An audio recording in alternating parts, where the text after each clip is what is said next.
पश्यन्नात्मनि मायया बहिरिवोद्भूतं यथा निद्रया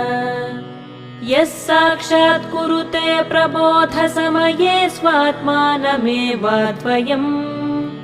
तस्मै श्रीगुरुमूर्तये नम इदं श्रीदक्षिणामूर्तये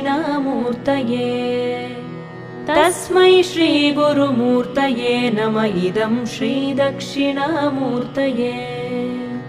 बीजस्यान्तरिवाङ्कुरो जगदिदं प्राङ्निर्विकल्पं पुनः मायाकल्पितदेशकालकलना वैचित्र्यचित्रीकृतम् मायावीव विजृम्भयत्यपि महायोगी वयस्वेच्छया